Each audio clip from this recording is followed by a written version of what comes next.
Bismillahirrahmanirrahim. Assalamualaikum warahmatullahi wabarakatuh.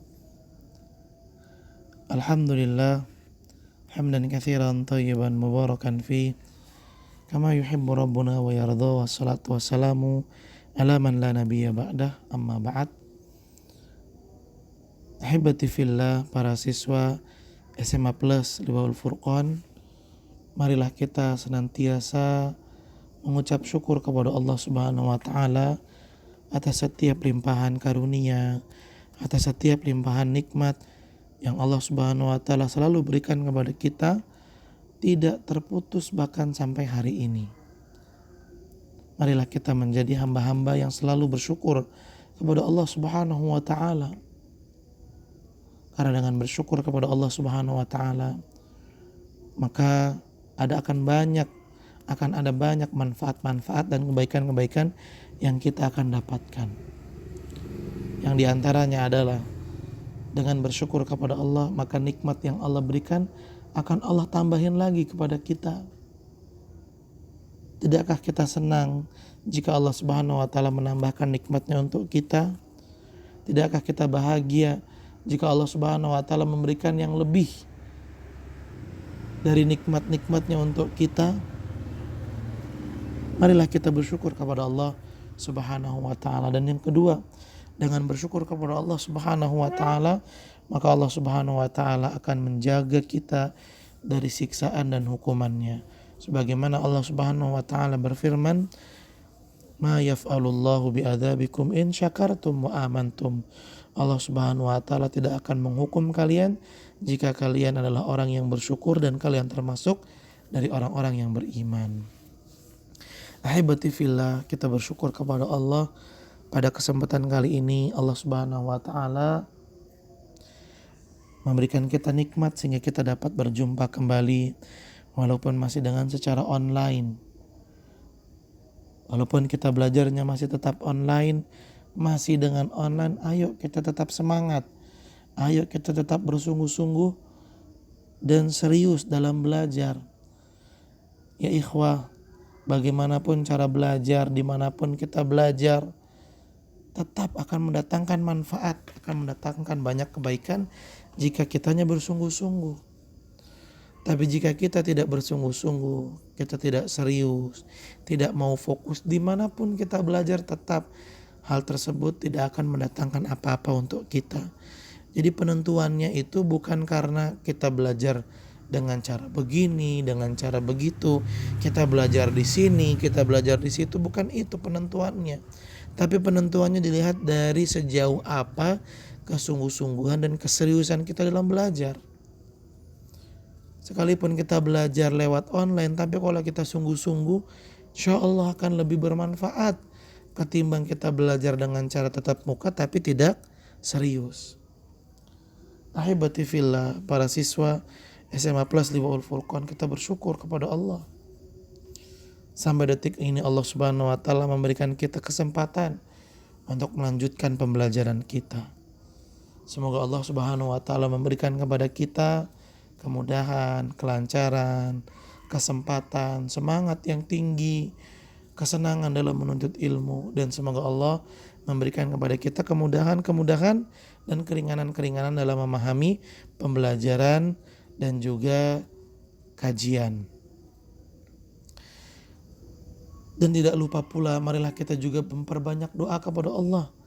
Semoga Allah Subhanahu wa taala memberikan kepada kita tambahan ilmu yang bermanfaat, ilmu yang barokah, ilmu yang menjadikan kita semakin meningkat kualitas ketakwaannya kepada Allah. Allah mudahkan bagi kita untuk melaksanakan ilmu tersebut. Kita pun menjadi orang yang semakin berbakti kepada orang tua, dan kita berharap dengan demikian Allah Subhanahu wa taala betul-betul ridho kepada kita semua. Dan marilah kita memperbanyak juga salawat dan salam kepada Nabi yang mulia, Nabi Muhammad sallallahu alaihi wasallam. Juga kepada keluarganya, kepada para sahabatnya, dan kepada orang-orang yang selalu mengikuti jejak sunnah beliau hingga hari kiamat. Marilah kita perbanyak sholawat kita, terlebih di hari yang penuh dengan kemuliaan dan keberkahan ini, yaitu hari Jumat. Karena di antara amalan-amalan yang kita harus kerjakan di dalam hari Jumat adalah memperbanyak sholawat kepada Nabi Shallallahu Alaihi Wasallam. Dan mudah-mudahan dengan senantiasa bersolawat kepada Nabi Shallallahu Alaihi Wasallam, Allah pun memudahkan kita untuk selalu mengikuti petunjuk dan sunnah Nabi Shallallahu Alaihi Wasallam hingga kita bertemu dengan Nabi Shallallahu Alaihi Wasallam. Ahibati fillah, para siswa SMA Plus Liwaul Furqan, sebelum kita memulai pembelajaran kita, marilah kita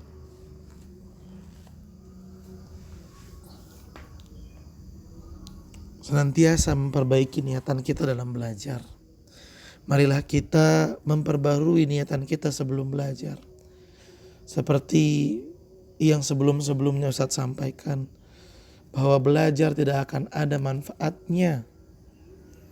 Ya, tidak ada manfaat baiknya jika kita tidak ikhlas karena Allah Subhanahu wa Ta'ala. Orang yang belajar tapi tidak ikhlas, maka ilmunya hanya akan menjadikan dirinya semakin sombong, dan Allah Subhanahu wa Ta'ala gak pernah suka dengan orang-orang yang sombong. Dan di antara bentuk kesombongan dalam belajar adalah seseorang tidak terima ketika dinasehati, seseorang tidak terima ketika dikoreksi. Dia menganggap dirinya sudah benar, orang lain masalah. Ilmunya hanya akan menjadikan dirinya semakin buruk. Ini akan terjadi jika seseorang belajar tapi tidak ikhlas. Hibati fillah, para siswa SMA Plus Liwaul Furqan, dan juga tidak ikhlas dalam belajar akan menjadikan seseorang malas dalam belajar, tidak bisa serius, tidak bisa fokus, dan tidak bisa bersungguh-sungguh. Ketika seseorang tidak ikhlas dalam belajar, maka akan nampak dari dirinya rasa bosan, rasa capek, pengen segera istirahat, pengen tidur. Akan muncul hal-hal yang akan menghalanginya mendapatkan kebaikan dari belajarnya jika seseorang tidak ikhlas. Tapi ketika seseorang ikhlas, insya Allah duduknya dia di majelis ilmu dari awal sampai akhir akan terlihat dari dirinya serius, sungguh-sungguh memperhatikan, menyimak dengan baik, sehingga duduknya dia dalam majelis ilmu akan mendatangkan banyak sekali manfaat dan kebaikan. Dan ini kan yang kita inginkan, kita belajar untuk mendapatkan manfaat yang banyak, manfaat yang bisa mengupgrade diri kita dan juga menebarkan kebaikan kepada orang-orang di sekitar kita. Ini tujuan kita dari belajar. Tapi tujuan tersebut akan jauh tidak bisa dicapai jika kita tidak ikhlas karena Allah. Ya ikhwan, ikhlas termasuk bentuk seseorang bersandar kepada Allah Subhanahu wa Ta'ala. Barang siapa bersandar kepada Allah Subhanahu wa Ta'ala, maka dia telah bersandar kepada sesuatu yang kokoh, sehingga dia tidak mudah goyah dan akan mudah istiqomah. Gak mudah goyah tapi dia mudah istiqomah. Sedangkan siapa yang tidak ikhlas dalam belajar, maka dia telah bersandar kepada sesuatu yang lemah, yang akan menyebabkan dirinya mudah putus asa, mudah lelah, pengennya buru-buru istirahat, leha-leha, gak ada kebaikannya. Oleh karena itu ya ikhwan, sekali lagi ingat, ikhlas itu penting sekali, dan ikhlas itu pengaruhnya besar sekali. Kalau kita ingin menjadi orang yang mendapatkan manfaat besar, ya sudah, tidak ada cara yang lain kecuali dengan ikhlas dalam belajar. Ikhlas. Ahibati fillah, para siswa SMA Plus Liwaul Furqan, mudah-mudahan Allah Subhanahu wa Ta'ala memudahkan bagi kita untuk senantiasa ikhlas dalam belajar dan menuntut ilmu. Haibati fillah, para siswa SMA Plus Darul Furqan, sebelum kita melanjutkan pembelajaran kita, mari kita coba memurojaah terlebih dahulu apa yang telah kita pelajari di pertemuan lalu. Pada pertemuan yang lalu, kita telah membahas muqaddimah dalam ijma', pendahuluan dalam permasalahan ijma'. Pengertiannya,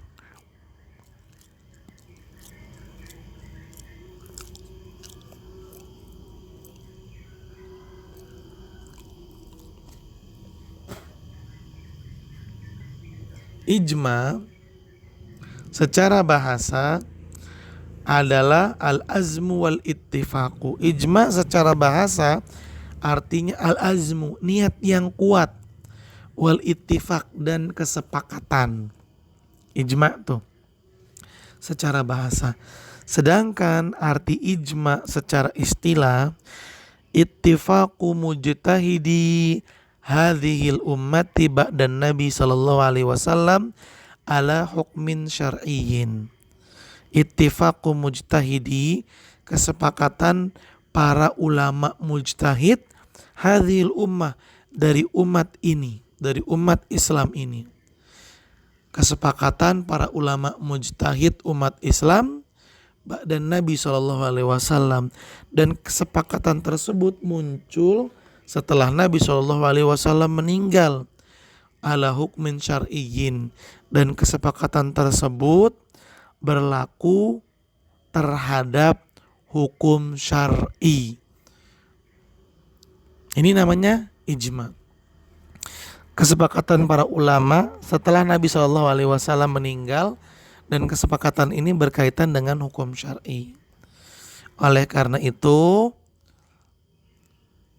jika adanya silang pendapat, walaupun silang pendapat ini hanya dari satu orang, maka keputusan yang ditetapkan oleh para ulama yang diselisih oleh satu orang tidak bisa dinyatakan sebagai ijma'. Karena ijma' itu kesepakatan seluruh ulama. Jika ada yang menyelisihi satu saja, maka nggak bisa disebut dengan ijma'. Demikian pula, ijma' itu hanya datang dari para ulama yang mujtahid. Sedangkan orang-orang awam, kalau mereka bersepakat terhadap sesuatu, maka kesepakatan mereka nggak akan dinilai sebagai ijma'. Kenapa? Karena yang boleh ijma' itu hanyalah ulama-ulama mujtahid umat Islam. Berarti cuman mereka yang disebut dengan ijma', kesepakatan mereka yang disebut dengan ijma'. Sedangkan kesepakatan orang-orang awam nggak bisa disebut sebagai ijma'.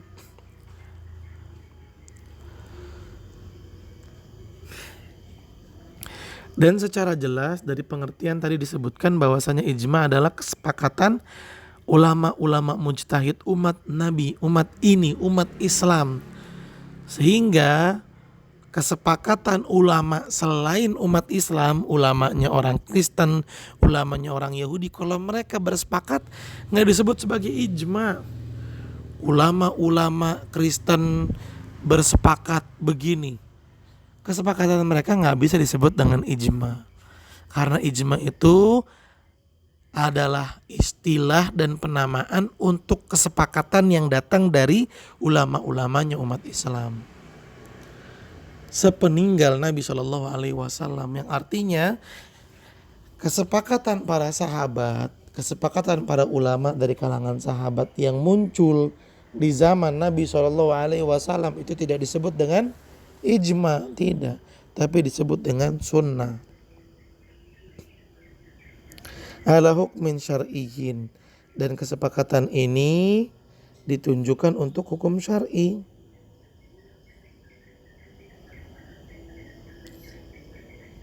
Ya, tentang aturan-aturan syariat Islam. Jika suatu kesepakatan ini hanya ditunjukkan kepada hukum biasa, maka dia tidak termasuk dari ijma'. Ya, jadi mudah. Ijma itu kriterianya satu, kesepakatan dari seluruh ulama, nggak boleh diselisihin. Yang kedua, ulamanya adalah ulama umat Islam.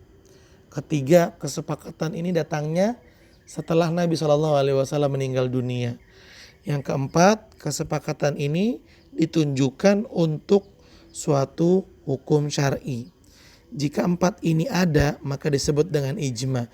Jika salah satunya hilang, maka tidak bisa disebut sebagai ijma. Tidak bisa.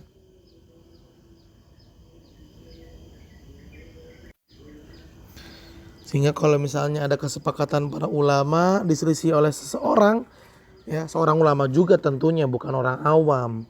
Seorang ulama mujtahid juga menyelisih, maka nggak disebut dengan ijma. Jika ulama-ulama non-muslim, ulama orang Kristen, orang Yahudi sepakat, nggak disebut juga dengan ijma. Jika ulama-ulama Islam bersepakat, tapi di zaman Nabi SAW masih ada, nggak disebut dengan ijma. Karena ijma itu datangnya sepeninggal Nabi SAW. Taib ahibati fillah, itu dia pembahasan yang kita kaji pada pertemuan lalu. Mudah-mudahan dengan dimurojaah bisa kita ingat kembali. Taib. Lalu kita masuk ke dalam pembahasan yang berikutnya. Mari kita buka kitab Al-Usul min Ilmil Usul. Penulis mengatakan wal ijma'u hujjatun li adillatin minha. Ijma itu termasuk hujjah, termasuk pegangan dalam syariat Islam, termasuk keterangan yang bisa dipegang dalam aturan Islam. Ya, jadi bukan cuma Al-Quran dan Sunnah yang menjadi dasar hukum Islam, tetapi ijma juga bisa menjadi dasar hukum Islam. Apa dalilnya? Apa dalil yang menyatakan bahwasanya ijma juga termasuk termasuk dasar hukum Islam? Yang pertama adalah qauluhu ta'ala, firman Allah Subhanahu wa ta'ala, wa kadzalika ja'alnakum ummatan wasatan litakunu syuhada'a 'alan nas. Dan demikian pula kata Allah Subhanahu wa ta'ala, kami telah menjadikan kamu wahai umat Islam umat yang adil dan umat pilihan agar kamu menjadi saksi atas perbuatan manusia. Faqauluhu, firman Allah Subhanahu wa taala, syuhada 'alan nas, saksi untuk umat manusia, yashmulu syahadah ala a'malihim. Ini mencakup juga persaksian, ya, persaksian terhadap perbuatan-perbuatan umat manusia. Bukan cuma nyaksiin manusia juga, tapi menyaksikan, menjadi saksi perbuatan mereka. Wa ala ahkam a'malihim, dan juga menjadi saksi terhadap hukum-hukum amalan mereka. Wa syahidu qauluhu maqbulun, dan seorang saksi itu perkataannya diterima. Maksudnya bagaimana? Jadi para ulama ketika mereka bersepakat, seolah-olah mereka bersaksi bahwa amalan ini adalah amalan yang sahih, amalan yang termasuk dalam hukum Islam. Jika para ulama bersepakat bahwasanya hukum ini wajib, seolah-olah mereka bersaksi bahwa kalian wahai umat manusia wajib melaksanakan ini. Seolah-olah para ulama bersaksi kepada umat manusia bahwa amalan ini adalah amalan yang wajib. Dan yang namanya saksi, perkataannya itu harus diterima, nggak bisa dibantah. Ini maksud ayat, bahwa kesepakatan para ulama yang disebut dengan ijma itu seperti saksi untuk umat manusia. Saksi dari segi amal perbuatannya, saksi dari segi hukum-hukum amal perbuatannya. Dan yang namanya saksi itu perkataannya harus diterima. Ini dalil yang pertama. Ijma itu saksi dan saksi harus diterima. Ini dalil yang menunjukkan bahwasanya ijma juga termasuk dasar hukum Islam, termasuk hujjah. Kemudian kita baca coba catatannya, ya catatan kakinya. Wal ijma'u hujjah. Dalam syarah disebutkan ay hujjatun syar'iyyatun wa qad tawataratin nususu bi bayani hujjiyatih. Ijma adalah hujjah, maksudnya ijma termasuk dasar hukum Islam dan telah banyak dalil-dalil yang menerangkan bahwasannya ijma adalah dasar hukum Islam. Wa ba'dun nas yashkuk fi hujjiyatil ijma wa yuqallil minha. Namun sayangnya ada sebagian orang yang meragukan ijma itu hujjah, ragu dia, atau menganggap remeh terhadap ijma. Yaqulu, ya, sebagian orang ini berkata, kaifa yajtami'un nasu ma'a tafawutil buldani wa ikhtilafiha. Apa mungkin, ya, para ulama dengan beda tempat, beda waktu, yang pastinya perbedaan tempat, ya, bukan waktu. Apa mungkin, kata mereka, para ulama yang datangnya dari beda-beda tempat bisa bersepakat. Sedangkan perbedaan tempat itu pasti akan terjadi perbedaan permasalahan, perbedaan sesuatu. Ada aja perbedaan. Kalau mereka datang dari tempat yang berbeda-beda, apa mungkin bisa terjadi kesepakatan?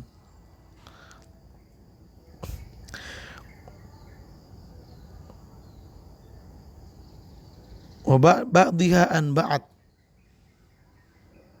Fa kaifa tuqarrirun hujjiyat al-ijma' ma'a wujudi hadhil umuri sa'bati allati taj'al ittifaqil ulama ba'idan.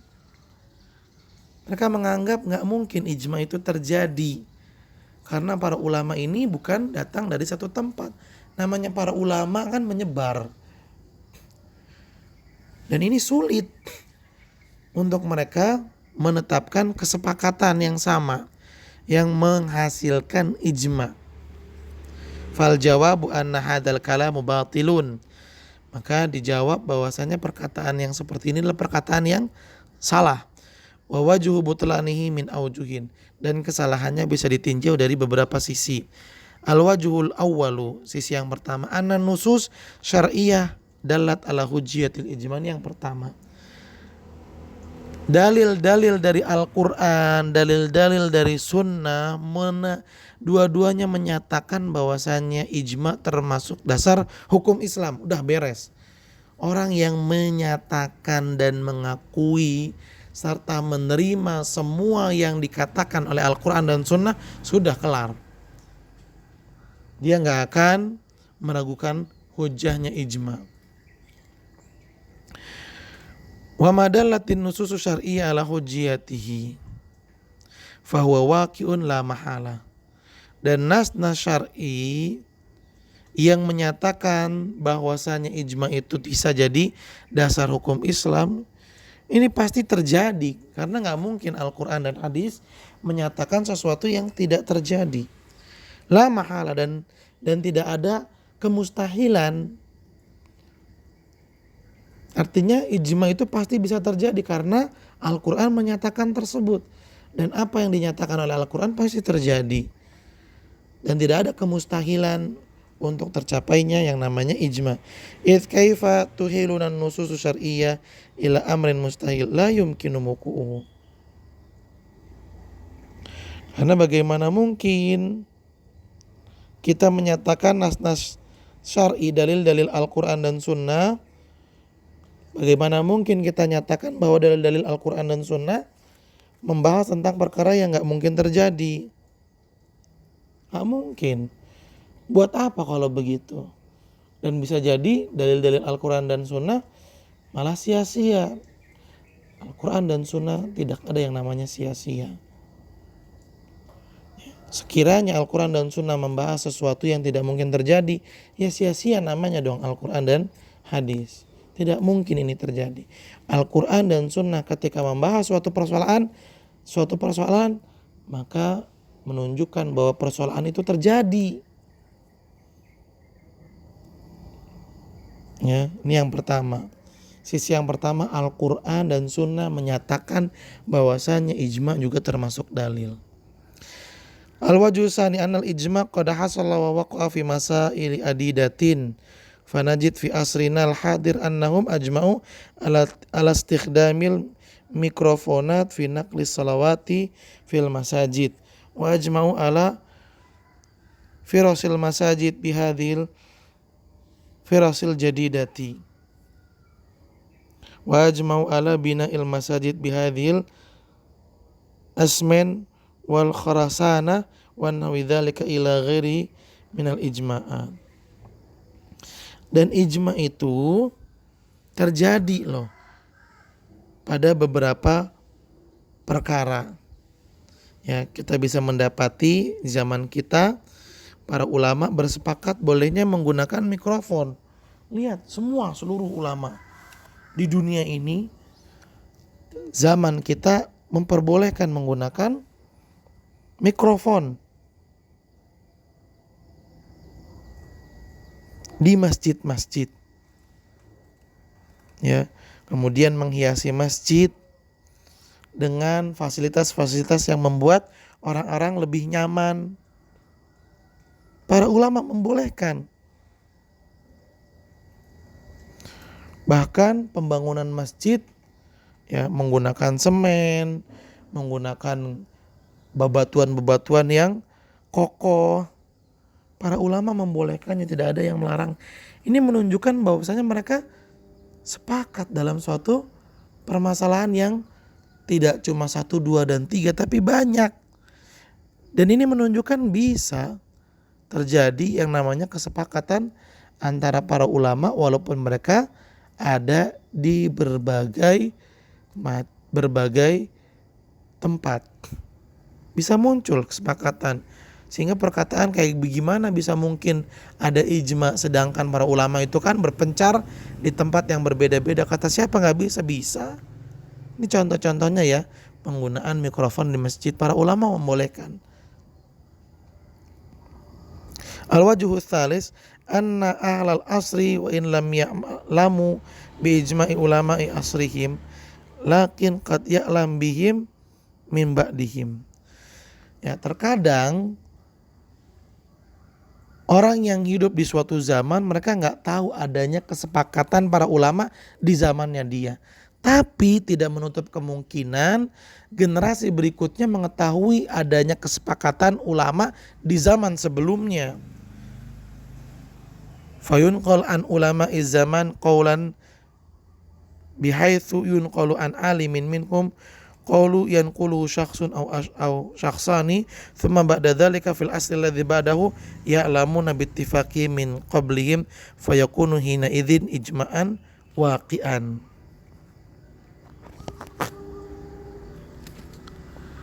Boleh jadi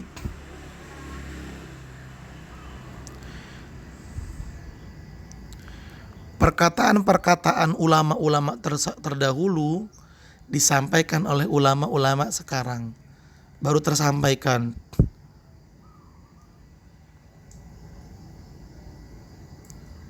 Kemudian disampaikan lagi, disebar lagi oleh orang-orang, ya, 1, 2, 3 bahkan banyak, dalam jumlah yang banyak, sehingga kesepakatan ulama terdahulu baru diketahui di generasi yang berikutnya. Maka kesepakatan ini pun menjadi ijma. Ya, sekali lagi, dan ini tidak menutup kemungkinan. Ya, boleh jadi pada suatu zaman, ya, orang-orang yang hidup di zaman tersebut tidak mengetahui adanya kesepakatan ulama di zaman tersebut. Tapi kesepakatan ulama di zaman tersebut baru diketahui di zaman berikutnya.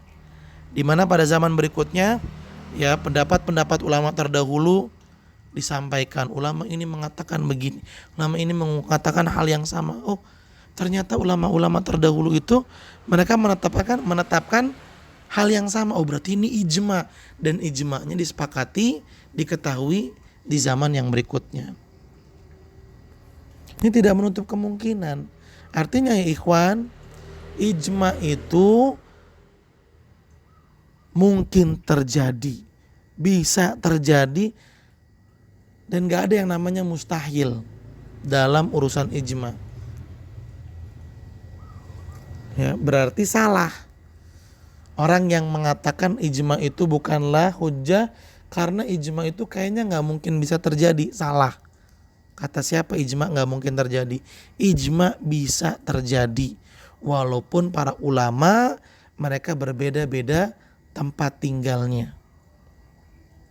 Buktinya apa? Satu, Al-Quran menyatakan tentang ijma. Hadis juga demikian. Apa yang dinyatakan oleh Al-Quran dan hadis adalah perkara yang pasti terjadi.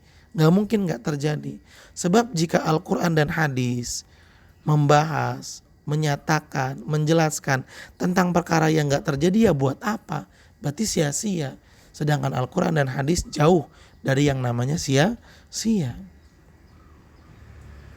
Yang kedua, di zaman kita saat ini, ya, yang kita hidup sekarang ini, kita merasakan bahwasanya para ulama banyak sepakat dalam berbagai permasalahan. Ya, contohnya mikrofon yang disebutkan dalam kitab kita. Mikrofon, pengeras suara, karpet, kipas angin, ya, ditaruh di masjid-masjid supaya para jemaahnya semakin nyaman.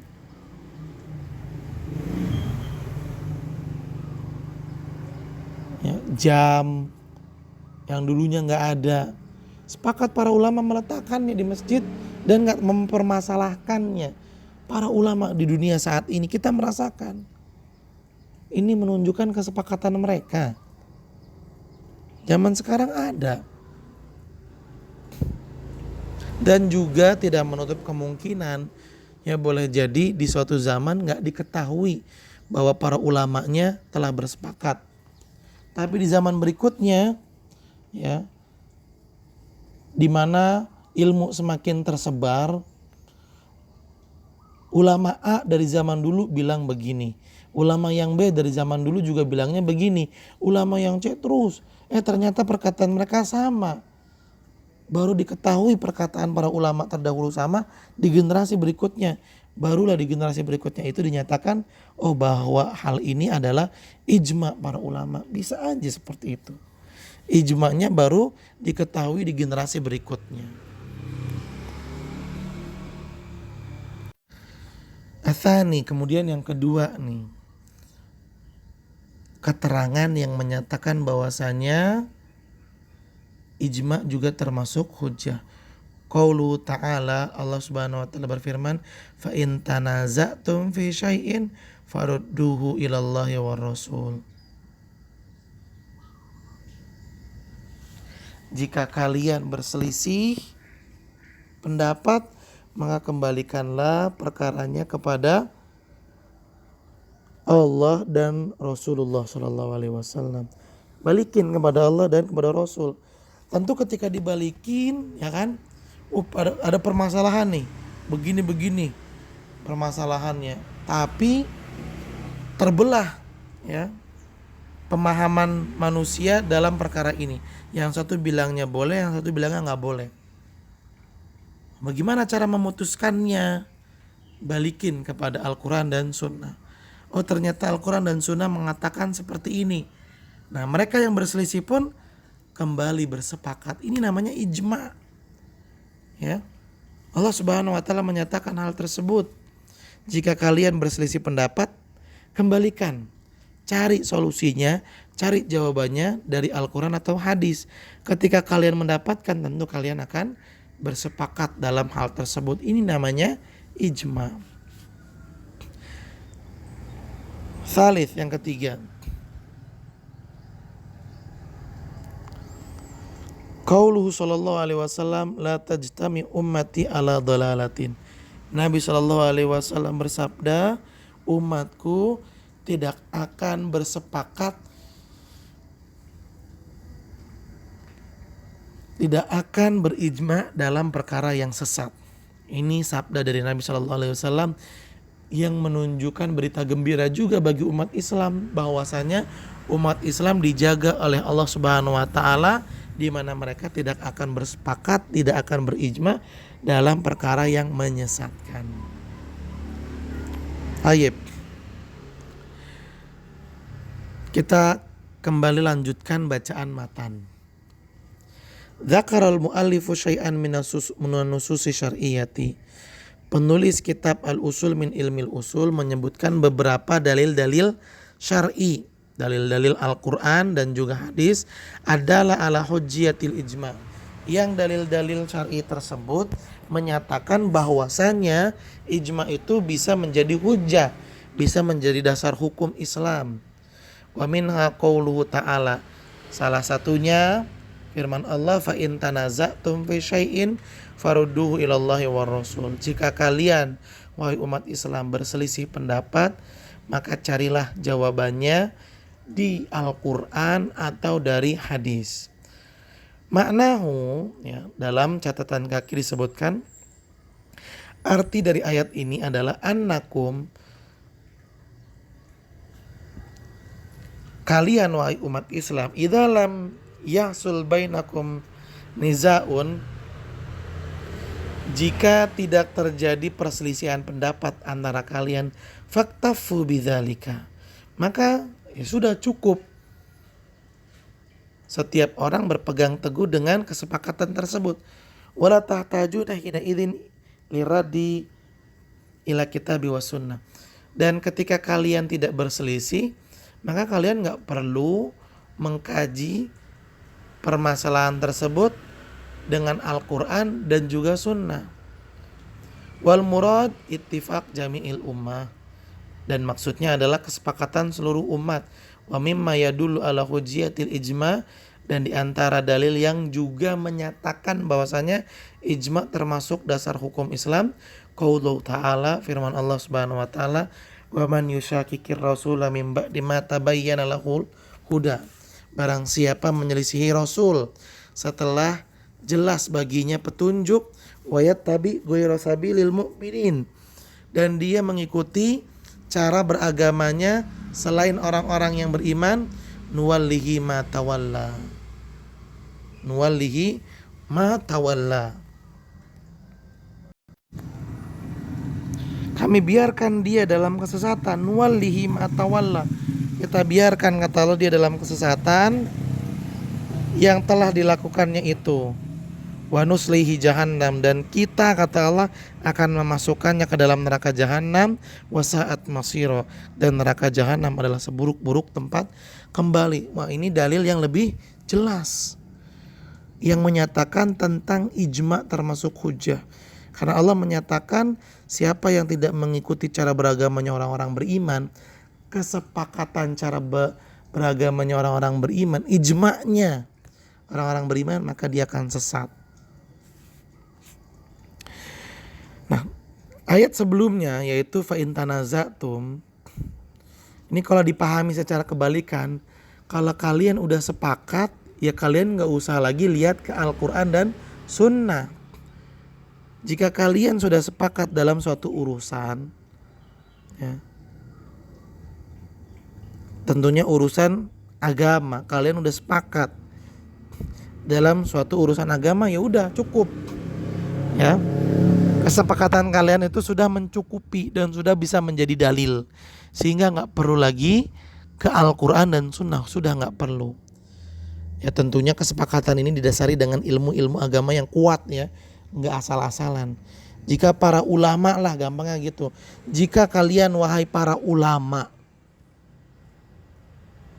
yang levelnya sudah level tinggi, level mujtahid, yang ilmunya sudah Masya Allah, jika kalian sudah bersepakat terhadap suatu urusan agama, ya sudah, kesepakatan kalian sudah menjadi dalil dan gak perlu lagi melihat ke Al-Quran dan Sunnah karena udah sepakat.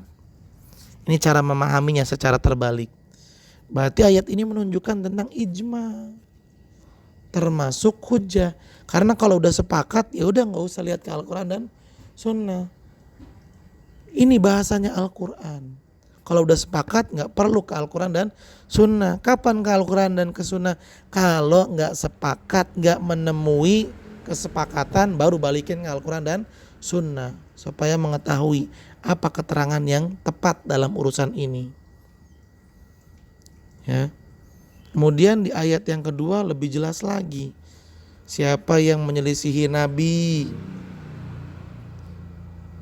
padahal kebenaran sudah datang, lalu dia malah mengikuti cara beragamanya orang-orang yang tidak beriman, maka dia akan tersesat dan dibiarin sama Allah dalam kesesatan, hingga pada akhirnya Allah pun akan memasukkan dia ke dalam neraka jahanam, waliyadzubillah.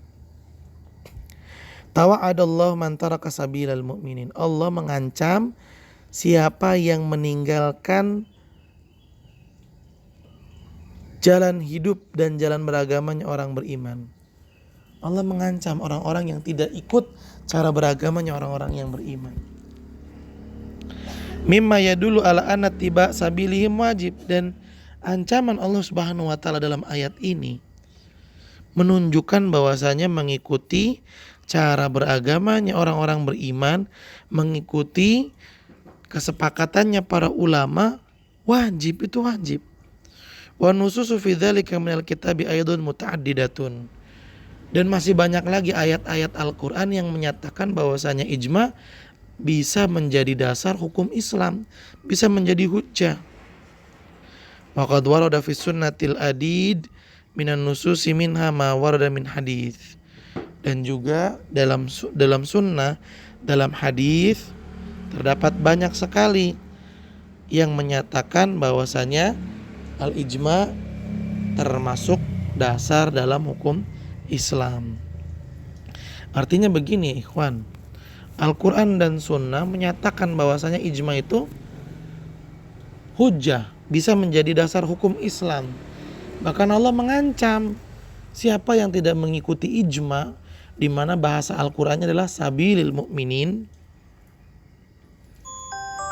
cara beragamanya, jalan hidupnya orang-orang yang beriman, yaitu para ulama. Siapa yang tidak ikut, maka akan Allah ancam.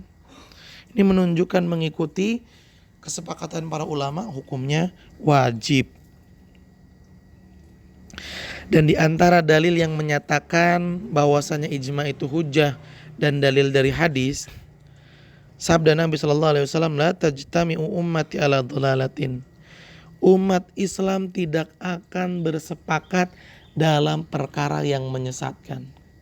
Berbeda dengan para ulamanya non-muslim seperti Kristen, di mana mereka menutupi kebenaran Islam. Dan ini sudah banyak kita dengar. Berapa banyak pendeta-pendeta yang keluar dari agama Kristen masuk Islam karena nggak tahan lagi. Mereka secara jelas melihat bahwasannya sifat ciri Nabi Muhammad telah dicantumkan dalam Injil dan semuanya merujuk kepada Nabi kita, Nabi Muhammad Shallallahu Alaihi Wasallam adalah benar-benar seorang Nabi yang terakhir. Tapi sama mereka ditutup-tutupin. Artinya mereka bersepakat dalam kesesatan. Sedangkan umat Islam, kata Nabi Shallallahu Alaihi Wasallam, Allah menjaga mereka sehingga mereka tidak akan bersepakat dalam urusan yang menyesatkan. Waqad ruwiya bi aujuhin mutaaddidatin yuqawi ba'duha ba'dan. Dan banyak hadis-hadis yang saling menguatkan, di mana hadis-hadis tersebut menunjukkan bahwasanya ijma termasuk hujjah.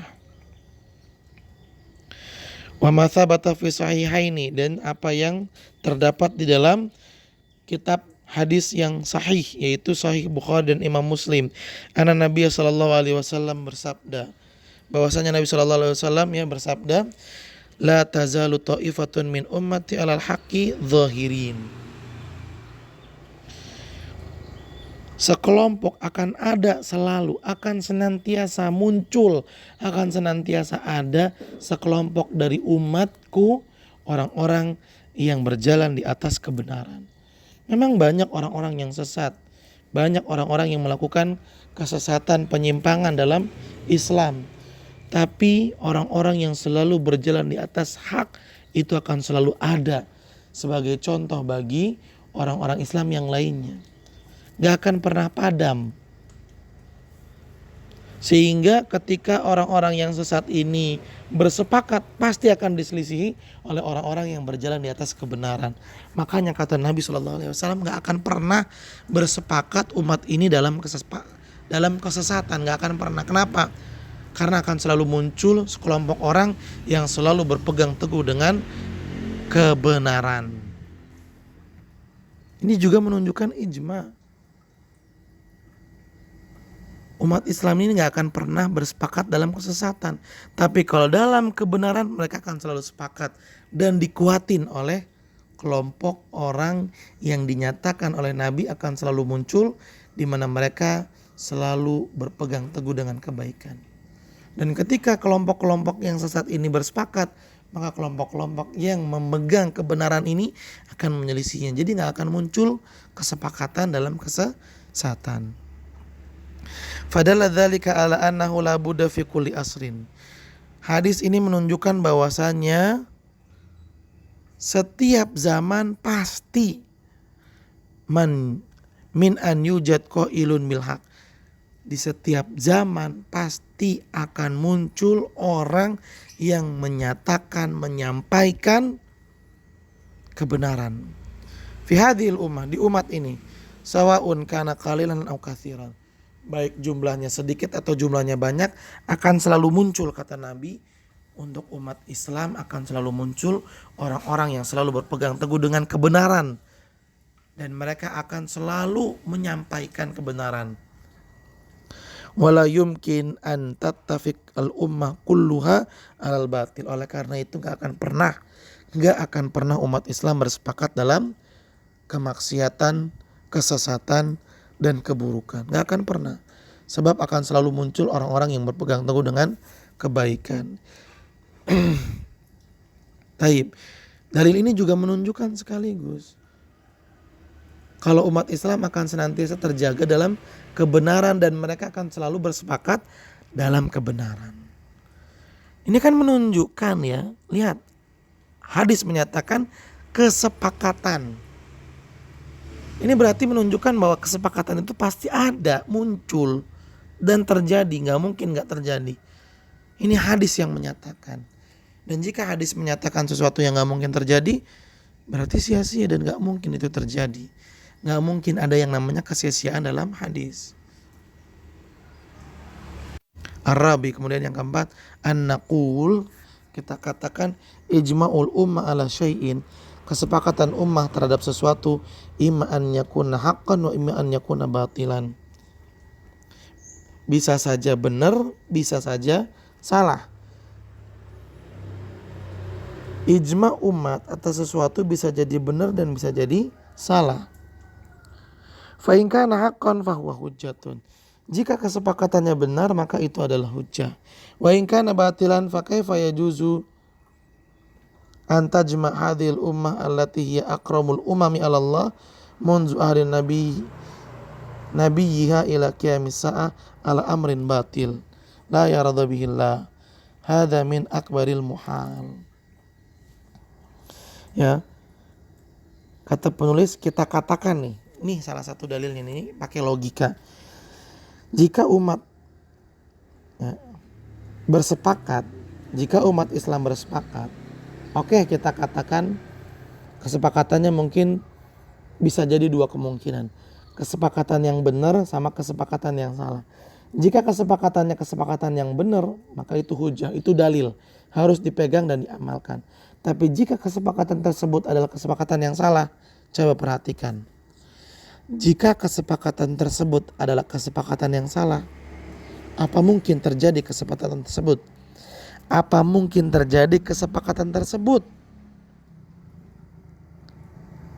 Bagaimana mungkin kesepakatan yang salah itu terjadi? Padahal umat ini Allah nyatakan adalah umat terbaik dari umat-umat sebelumnya. Allah yang menyatakan umat Nabi Muhammad adalah umat terbaik daripada umat-umat sebelumnya. Tapi bagaimana mungkin umat terbaik yang Allah bilang ini mereka sepakat dalam kesesatan? Apa mungkin? Sepakat dalam perkara yang Allah gak suka. Sedangkan Allah menyatakan ini umat terbaik. Ini kan bertentangan.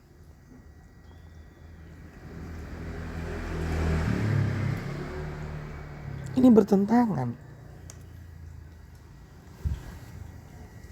Oleh karena itu, umat Islam ini akan selalu bersepakat dalam urusan-urusan yang Allah ridhoi.